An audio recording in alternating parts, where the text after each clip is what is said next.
মেরে দোস্ত, অন্যের দিকে দেখা নিজের জীবনটা তামা করেন না।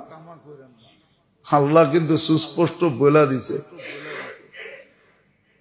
দুনিয়ায় যদিও বিভিন্ন কারণে মানুষ মানুষের দিকে হাত বাড়ায়, বিভিন্ন কারণে, অনেক কারণ তো বলাও যায় না, বিভিন্ন কারণে মানুষ মানুষের দিকে সহযোগিতার কি বাড়ায়, বাড়ায় না?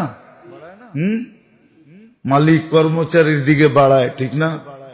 বন্ধু বন্ধুর দিকে বাড়ায়, ঠিক না? আত্মীয় আত্মীয়র দিকে বাড়ায়, ঠিক না? স্বজন স্বজনের দিকে বাড়ায়, ঠিক না?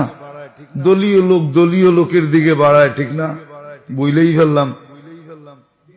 কিন্তু আখেরাতে তো কেউ কারো দিকে হাত বাড়াবে না, এটা তো সুস্পষ্ট। ইয়াউমা ইয়াফিরুল মারউ মিন আখি, ভাই হাত বাড়াবে না আর কে বাড়াবে?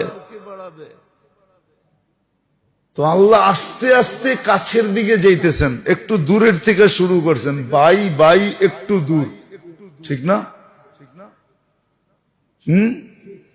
তারপরে বলছে ইয়াউমা ইয়াফিরুল মারউ মিন আখি ওয়া উম্মিহি ওয়া আবি, আটটু কাছে নিয়ে আসছেন। মা বাবাও সন্তানের দিকে হাত বাড়াবে না। সাহিবাতিহি ওয়া বানি লা ইয়াসআলু হামিমুন হামিমা, ওই দিন কেউ কারো দিকে হাত বাড়াবে না।